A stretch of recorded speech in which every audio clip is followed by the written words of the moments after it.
James K. Polk, 11th President of the United States. So one of the prevailing mottos of the 19th century was this idea called Manifest Destiny, which basically said that it was the God-given right of the United States to expand its territory from the Atlantic to the Pacific. And during this time period, the U.S. did just that. They took Florida, they took California, and they took basically all of the Southwest. But there were still some areas that were a part of Mexico, like these ones right here. One faction was led by Martin Van Buren and was more focused on maintaining the current state of the Union.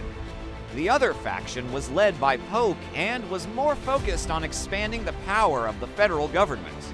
And so, because of this, Polk was actually known as Young Hickory, since he was basically continuing Andrew Jackson's legacy of expanding democracy and the power of the federal government. And so the US wanted them, and Mexico didn't want to give them up, and so naturally, war broke out. So under Polk's leadership, the United States went from looking like this to looking like this in just 20 years. And this was largely due to three factors. The first was Manifest Destiny, which we talked about earlier. The second was the Industrial Revolution, which made it easier and cheaper to travel across the country.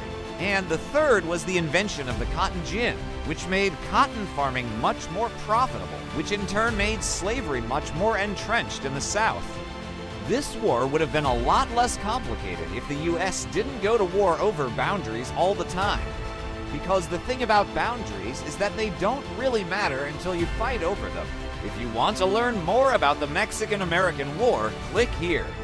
If you want to learn more about Manifest Destiny, click here. Anyway, in 1846, Congress declared war on Mexico. And the following year, US troops crossed the Rio Grande and began marching towards Mexico City. The Americans were led by General Winfield Scott, who's often considered to be one of the greatest military commanders in American history. He's also the namesake of a certain type of rifle. Anyway, by 1848, the U.S. had captured Mexico City and forced them to sign the Treaty of Guadalupe Hidalgo, which gave the U.S. all of this land right here, which almost doubled the size of the country.